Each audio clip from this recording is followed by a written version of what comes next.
दोस्तों, आपने कभी सोचा है कि एक छोटा सा मैग्नेट जो आपके फ्रिज पर चिपक जाता है या लोहे को अपनी तरफ खींच लेता है, आखिर उसके अंदर ऐसी कौन सी इनविजिबल ताकत होती है? कैसे बिना किसी बैटरी, बिना किसी वायर, बिना किसी फ्यूल के एक साधारण सी दिखने वाली चीज दूसरी धातु को अपनी तरफ खींच सकती है? क्या इसके अंदर कोई हिडन एनर्जी होती है या फिर ये सिर्फ साइंस का इल्यूजन है?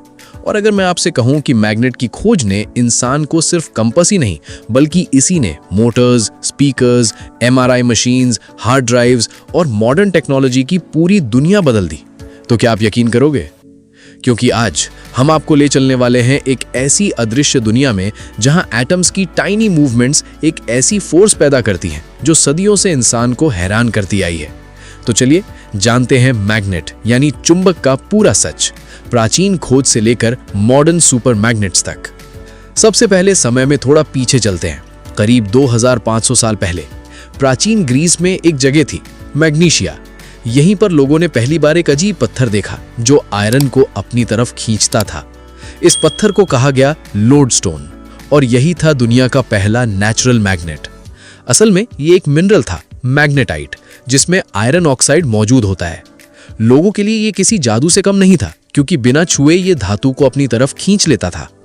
एक प्राचीन कहानी के अनुसार एक ग्रीक शेफर्ड जिसका नाम था मैग्नस, वो अपने लोहे की कीलों वाले जूतों के साथ एक पहाड़ी पर चल रहा था।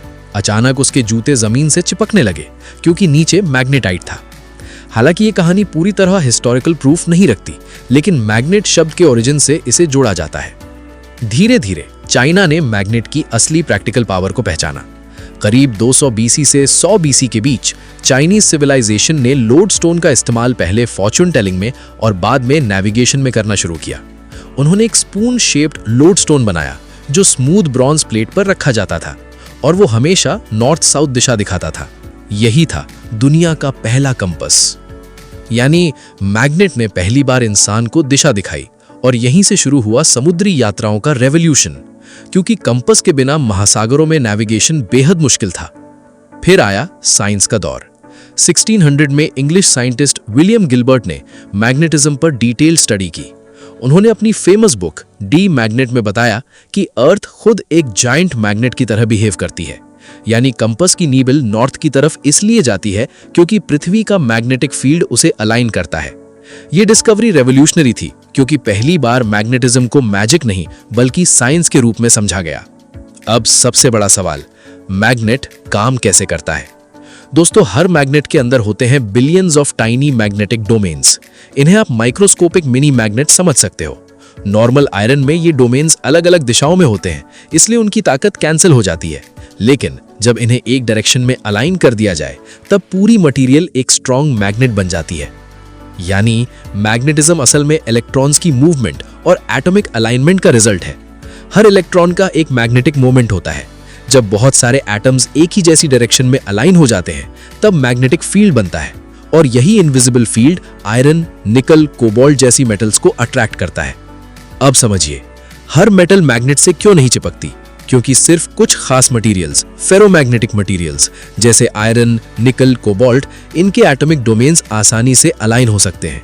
लेकिन वुड, प्लास्टिक, गोल्ड या एल्यूमिनियम में ये बिहेवियर अलग होता है, इसलिए वे मैग्नेट की तरफ अट्रैक्ट नहीं होते। अब बात करते हैं पहला आर्टिफिशियल मैग्नेट कैसे बना। जब इंसानों ने लोडस्टोन को आयरन के साथ रब करना शुरू किया तो आयरन के अंदर के डोमेन्स अलाइन होने लगे और आयरन खुद वीक मैग्नेट बन गया। यानी नेचुरल मैग्नेट से पहला मैन मेड मैग्नेट बना। यह प्रोसेस सिंपल था लेकिन रेवोल्यूशनरी। धीरे धीरे ब्लैकस्मिथ्स और साइंटिस्ट्स ने हीट, हैमरिंग और इलेक्ट्रोमैग्नेटिक टेक्निक्स से और पावरफुल मैग्नेट्स बनाने शुरू किए। अब मैग्नेट्स के टाइप्स समझते हैं। सबसे पहला परमानेंट मैग्नेट। ये वो मैग्नेट्स हैं जो लंबे समय तक अपना मैग्नेटिक फील्ड बनाए रखते हैं, जैसे फ्रिज मैग्नेट्स। दूसरा टेम्पररी मैग्नेट।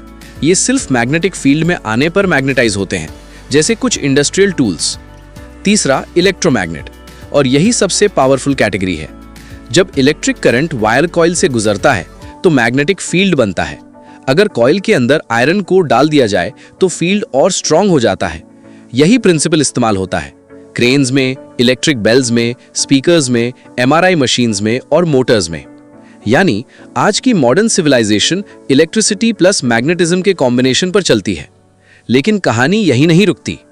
20th सेंचुरी में साइंटिस्ट्स ने रेयर अर्थ मैग्नेट्स डेवलप किए, जैसे नियोडिमियम आयरन बोरोन मैग्नेट्स। ये इतने पावरफुल होते हैं कि अपने साइज से कई 100 गुना ज्यादा वजन पकड़ सकते हैं। आज headphones, EV Motors, wind turbines सब में यही यूज होते हैं। अब सोचिए, एक साधारण पत्थर से शुरू हुई ये कहानी आज क्वांटम फिजिक्स, इलेक्ट्रॉनिक्स और रिन्यूएबल एनर्जी तक पहुंच चुकी है। लेकिन असली सवाल अभी बाकी है। मॉडर्न मैग्नेट फैक्ट्री में बनते कैसे हैं? उनके अंदर कौन से एलिमेंट्स डाले जाते हैं? नियोडिमियम मैग्नेट इतना डेंजरस क्यों हो सकता है? और एमआरआई जैसी मशीन्स में मैग्नेट्स इतनी बड़ी भूमिका क्यों निभाते हैं? दोस्तों, कहानी अब और भी ज्यादा दिलचस्प होने वाली है। जब इंसान ने नेचर के इस इनविजिबल फोर्स को अपने कंट्रोल में लेना सीख लिया, जब साधारण आयरन को, रेयर अर्थ मेटल्स को और बिजली को मिलाकर बनाए गए ऐसे पावरफुल मैग्नेट्स जो पूरी फैक्ट्रियां चला सकते हैं, हजारों टन वजन उठा सकते हैं और इंसान के शरीर के अंदर तक देख सकते हैं, तो चलिए अब बढ़ते हैं मैग्नेट की मॉडर्न दुनिया की तरफ, जहां साइंस, इंजीनियरिंग और एटॉमिक प्रिसिजन मिलकर बनाते हैं आज के सुपर मैग्नेट्स। अब सवाल आता है, मॉडर्न मैग्नेट आखिर बनता कैसे है?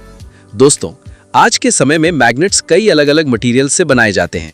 सबसे कॉमन होते हैं फेराइट मैग्नेट्स, जो आयरन ऑक्साइड और सेरामिक मटेरियल से बनते हैं।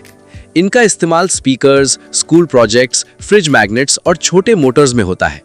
लेकिन जब जरूरत होती है बहुत ज्यादा ताकत की, तब इस्तेमाल होते हैं रेयर अर्थ मैग्नेट्स, जैसे नियोडिमियम आयरन बोरोन मैग्नेट्स। ये दुनिया के सबसे पावरफुल परमानेंट मैग्नेट्स में गिने जाते हैं। अब इमेजिन कीजिए एक फैक्ट्री जहां रॉ मटेरियल्स के रूप में नियोडिमियम, आयरन और बोरोन को एक प्रिसाइज रेशियो में मिलाया जाता है। फिर इन्हें इंडक्शन फर्नेस में एक्सट्रीम टेम्परेचर पर मेल्ट किया जाता है। ये मोल्टन अलॉय बाद में जल्दी से कूल किया जाता है ताकि इसकी माइक्रोस्कोपिक क्रिस्टल स्ट्रक्चर सही बने। फिर इसे क्रश करके एक बेहद फाइन मैग्नेटिक पाउडर बनाया जाता है। लेकिन यहाँ एक ट्विस्ट है, ये पाउडर अभी मैग्नेट नहीं है, इसके एटम्स अभी रैंडम डायरेक्शन में है। अब आता है सबसे क्रिटिकल स्टेज, मैग्नेटिक अलाइनमेंट। इस पाउडर को मोल्ड में डालकर एक बहुत स्ट्रॉन्ग एक्सटर्नल मैग्नेटिक फील्ड दिया जाता है। ये फील्ड इसके टाइनी मैग्नेटिक डोमेन्स को एक ही दिशा में अलाइन कर देता है, यानी अरबों माइक्रोस्कोपिक मैग्नेट्स अब एक डायरेक्शन में सेट हो जाते हैं।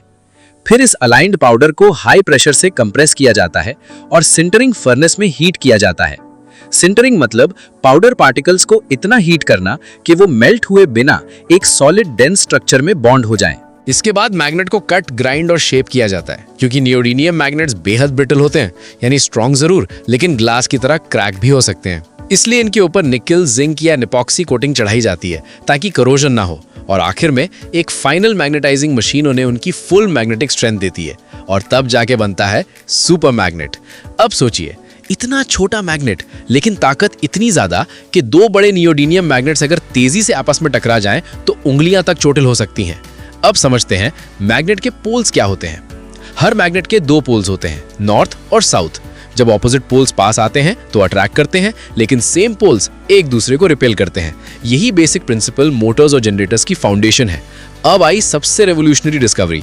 1820 में हैंस क्रिस्टियन अर्स्टेड ने पाया कि इलेक्ट्रिक करंट मैग्नेटिक फील्ड पैदा करता है, और फिर माइकल फैराडे ने दिखाया कि मूविंग मैग्नेट इलेक्ट्रिसिटी पैदा कर सकता है, यानी इलेक्ट्रिसिटी से मैग्नेट और मैग्नेट से इलेक्ट्रिसिटी। यहीं से जन्म हुआ मॉडर्न इलेक्ट्रिक मोटर्स और जनरेटर्स का। आज आपकी ceiling fan, washing machine, car starter, hard disk, mobile speaker सब कहीं ना कहीं मैग्नेटिज्म पर ही चल रहे हैं। अब आते हैं एक बेहद पावरफुल यूज पर, एमआरआई मशीन। एमआरआई यानी मैग्नेटिक रेजोनेंस इमेजिंग। इसमें इस्तेमाल होते हैं सुपर कंडक्टिंग इलेक्ट्रोमैग्नेट्स, इतने पावरफुल कि उनका मैग्नेटिक फील्ड अर्थ के मैग्नेटिक फील्ड से हजारों गुना ज्यादा हो सकता है। ये मशीन आपके शरीर के अंदर के टिश्यूज को बिना सर्जरी देख सकती है, यानी मैग्नेट सिर्फ मेटल नहीं खींचता, ये लाइफ सेविंग टेक्नोलॉजी भी बन चुका है। अब बात करते हैं इंडस्ट्रियल लिफ्टिंग मैग्नेट्स की। स्क्रैप यार्ड्स में आपने देखा होगा एक जायंट क्रेन जो पूरा का पूरा कार बॉडी उठा लेता है। वो मैजिक नहीं, इलेक्ट्रोमैग्नेट है। करंट ऑन तो हजारों किलो स्टील होकर, करंट ऑफ तो सब नीचे। सिंपल लेकिन जीनियस। अब एक और फैसिनेटिंग चीज, मैगलेव ट्रेन्स। इन ट्रेन्स में मैग्नेट्स का इस्तेमाल इतना एडवांस लेवल पर होता है कि ट्रेन ट्रैक को छुए बिना हवा में लेविटेट करती है, यानी फ्रिक्शन ऑलमोस्ट जीरो और स्पीड 600 किलोमीटर पर आवर से भी ज्यादा।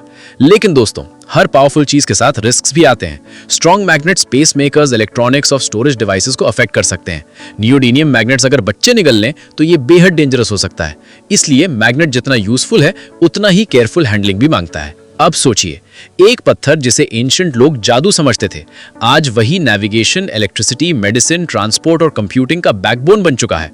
कंपास से लेकर क्वांटम टेक्नोलॉजी तक मैग्नेट ने इंसान को दिशा भी दी, ऊर्जा भी दी और इनोवेशन की नई राह भी। तो दोस्तों, अगली बार जब आप फ्रिज मैग्नेट देखें या स्पीकर में म्यूजिक सुने या ट्रेन, मोटर, फैन इस्तेमाल करें, तो याद रखिएगा, ये सिर्फ एक चुंबक नहीं बल्कि एटम्स, इलेक्ट्रॉन्स, फिजिक्स और इंजीनियरिंग का एक इनविजिबल मिरेकल है। अगर आपको ये कहानी पसंद आई हो तो ऐसे ही और डीप, पावरफुल और माइंड ब्लोइंग टॉपिक्स के लिए जुड़े रहिए, क्योंकि दुनिया की कई सबसे बड़ी ताकतें अक्सर हमें दिखाई नहीं देती, लेकिन वही हमारी दुनिया चलाती हैं। अगर आपको ये जानकारी पसंद आई हो तो लाइक जरूर करें और बताइए अगली वीडियो किस टॉपिक पर चाहिए, और इस वीडियो को आप किस शहर से देख रहे हैं कमेंट में जरूर बताएं। और ऐसे ही ज्ञानवर्धक और दिलचस्प वीडियो देखने के लिए हमारे चैनल को सब्सक्राइब जरूर करें और बेल आइकन दबाना ना भूलें।